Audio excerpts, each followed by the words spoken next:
आज हम बात करेंगे भारत के एक ऐसे मंदिर की जो ओडिशा में है, जगन्नाथपुरी मंदिर। अब ये सिर्फ आस्था का एक बड़ा केंद्र ही नहीं है, बल्कि ये एक ऐसा घर है जहां अनगिनत अनसुलझे रहस्य बसते हैं। अच्छा, क्या ऐसा हो सकता है? मतलब सच में कोई ऐसी जगह हो सकती है जहां फिजिक्स और साइंस के वो सारे नियम जो हम जानते हैं वो काम करना ही बंद कर दें? सोचिए, एक ऐसी जगह जहां विज्ञान हो, भूगोल हो, फिजिक्स हो, केमिस्ट्री हो, सब कुछ बस आस्था के सामने आकर चुप हो जाए। हाँ, जगन्नाथपुरी एक बिल्कुल वैसी ही जगह है। तो चलिए इस रहस्य की बिल्कुल जड़ तक चलते हैं कि आखिर ये सब शुरू कहां से हुआ। और इसकी शुरुआत होती है भगवान कृष्ण के देह त्याग की कहानी से।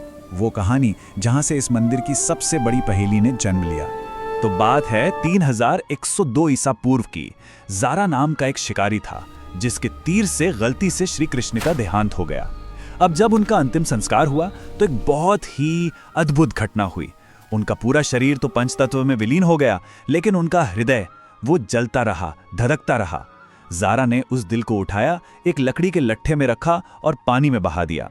फिर तो सदियां बीत गई, कई सदियां। फिर राजा इंद्रद्युम्न को एक सपना आया। सपने में आदेश मिला कि उस लट्ठे को खोजो। राजा ने वो लट्ठा खोज भी लिया, पर कोई भी कारीगर उससे मूर्ति बना ही नहीं पा रहा था। और तभी एक रहस्यमयी बढ़ई सामने आया। उसकी बस एक ही शर्त थी कि वो 21 दिनों तक एक बंद कमरे में अकेले काम करेगा। किसी को अंदर आने की इजाजत नहीं होगी। जब 21 दिन के बाद दरवाजा खोला गया तो बढ़ई तो गायब था और कमरे में थीं भगवान जगन्नाथ, बलभद्र और सुभद्रा की 3 अधूरी लकड़ी की मूर्तियां। और कहा जाता है कि भगवान जगन्नाथ की उसी मूर्ति के अंदर आज भी श्री कृष्ण का वही जीवित हृदय मौजूद है। इसी को कहते हैं ब्रह्म पदार्थ। अब देखिए, कुछ लोगों का तो ये भी मानना है कि ये कोई बायोलॉजिकल ऑर्गन नहीं है, बल्कि किसी बहुत ही एडवांस्ड प्राचीन टेक्नोलॉजी का सबूत है। एक ऐसा डिवाइस जो लगातार कॉन्स्टेंटली एनर्जी पैदा करता है। और शायद यही वजह है कि मूर्तियां लकड़ी की बनाई गईं, क्योंकि लकड़ी जो है वो एनर्जी की अच्छी कंडक्टर नहीं होती, तो वो उस जबरदस्त शक्ति को कंट्रोल में रखती है। और जिन पुजारियों ने इस ब्रह्म पदार्थ को छुआ है, मतलब एक मूर्ति से दूसरी में रखा है, उनका जो अनुभव है ना, वो इस रहस्य को और भी गहरा कर देता है। वो क्या कहते हैं, सुनिए। वो कहते हैं, इसे हाथों में पकड़ने पर ऐसा लगता है मानो कोई जिंदा खरगोश हाथ में धड़क रहा हो। जरा सोचिए, एक ऐसी चीज जिसमें बाकायदा एक धड़कन, एक वाइब्रेशन महसूस होती हो। तो ये तो हो गई इसके पीछे की कहानी। पर सवाल ये है कि क्या इसी ब्रह्म पदार्थ की जो ऊर्जा है वही उन घटनाओं की वजह है जो आज भी वहां देखने को मिलती हैं। ऐसी घटनाएं जो सीधे सीधे लॉजिक और साइंस को चैलेंज करती हैं। सबसे पहली और सबसे अजीब बात, मंदिर के शिखर पर लगा हुआ झंडा। अब हम सब जानते हैं, झंडा हमेशा हवा के साथ जिस दिशा में हवा बहती है उसी दिशा में उड़ता है, राइट? पर जगन्नाथ मंदिर का झंडा हमेशा, मैं फिर से कह रहा हूं, हमेशा हवा से उल्टी दिशा में लहराता है। आज तक फिजिक्स का कोई भी नियम इसे एक्सप्लेन नहीं कर पाया है। एक और हैरान कर देने वाली चीज है मंदिर के स्ट्रक्चर से जुड़ी हुई। ये मंदिर 214 फीट ऊंचा है और इसके मुख्य गुंबद की परछाई दिन के किसी भी वक्त जमीन पर बनती ही नहीं है। मतलब कोई शैडो नहीं। अब ये आर्किटेक्चर का कोई कमाल है या कुछ और ही बात है? और अगर आपको ये अजीब लगा तो अब सुनिए मंदिर के ऊपर के आसमान के बारे में। किसी भी मंदिर या बड़ी बिल्डिंग के ऊपर पक्षियों को उड़ते बैठते देखना बहुत आम बात है, लेकिन जगन्नाथ मंदिर के ठीक ऊपर से कोई प्लेन तो छोड़िए, एक चिड़िया तक उड़कर नहीं गुजरती। वो पूरा एरिया, वो आसमान रहस्यमयी तरीके से एकदम खाली रहता है।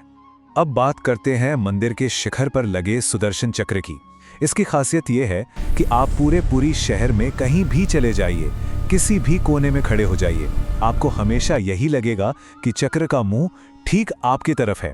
ये एक कमाल का ऑप्टिकल इल्यूजन है जो हर देखने वाले को हैरान कर देता है।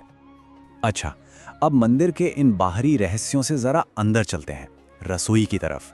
और ये कोई मामूली रसोई नहीं है, इसे दुनिया की सबसे बड़ी रसोई कहा जाता है। और यहाँ हर रोज एक चमत्कार होता है। इस रसोई में हर रोज प्रसाद तैयार होता है। अब मजे की बात यह है कि भक्त चाहे 500 आए या 50,000 या उससे भी ज्यादा, प्रसाद कभी भी कम नहीं पड़ता, कभी नहीं। और उससे भी ज्यादा हैरान करने वाली बात यह है कि दिन के आखिर में प्रसाद का एक दाना भी बर्बाद नहीं होता, जरा भी नहीं। और यहाँ खाना पकाने का जो तरीका है ना, वो तो साइंस के सारे नियमों को ही उलट देता है। देखिए, प्रसाद पकाने के लिए 7 मिट्टी के बर्तन एक के ऊपर एक रखे जाते हैं। अब लॉजिक तो यही कहता है कि जो बर्तन आग के सबसे करीब है, यानी सबसे नीचे वाला, उसमें खाना पहले पकेगा। पर यहाँ ठीक उल्टा होता है। सबसे ऊपर वाले बर्तन का प्रसाद पहले पकता है, फिर उसके नीचे वाले का, और ऐसे करते करते सबसे आखिर में उस बर्तन का खाना पकता है जो आग के सबसे नजदीक है। तो ये रहस्य सिर्फ इन अजीबोगरीब घटनाओं तक ही नहीं है। इन रहस्यों को जिंदा रखने के लिए, इन्हें सहेज कर रखने के लिए कुछ बहुत ही सख्त और गुप्त नियम कायदे भी हैं। ऐसे अनुष्ठान जो सदियों से बिना बदले चले आ रहे हैं। हर 12 साल में एक बार वो ब्रह्म पदार्थ यानी श्री कृष्ण का हृदय, उसे पुरानी मूर्ति से निकालकर नई मूर्ति में रखा जाता है। और ये जो प्रक्रिया है, ये बहुत ही ज्यादा गोपनीय और रहस्यमयी है। जिस रात ये होता है, उस रात पूरी शहर की बिजली बंद कर दी जाती है, कंप्लीट ब्लैकआउट। जो मुख्य पुजारी होते हैं, उनकी आंखों पर पट्टी बांध दी जाती है, उनके हाथों पर मोटे कपड़े के दस्ताने चढ़ाए जाते हैं। यह सब कुछ घोर अंधेरे में होता है, क्योंकि ऐसी मान्यता है कि अगर किसी ने भी उस ब्रह्म पदार्थ को देख लिया तो उसकी उसी क्षण मृत्यु हो जाएगी। इस मंदिर की पवित्रता और इसके रहस्यों को कायम रखने के लिए यहाँ एंट्री के नियम भी बहुत ही ज्यादा सख्त हैं।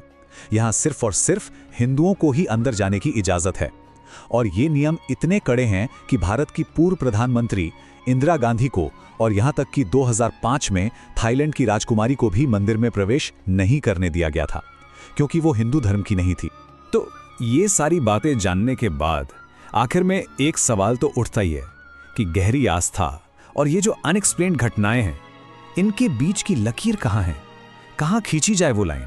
क्या ये सब कुछ सिर्फ और सिर्फ अटूट विश्वास की शक्ति है, या फिर यहाँ वाकई में सच में कुछ ऐसा है जो हमारी आज की समझ से, विज्ञान से पूरी तरह परे है?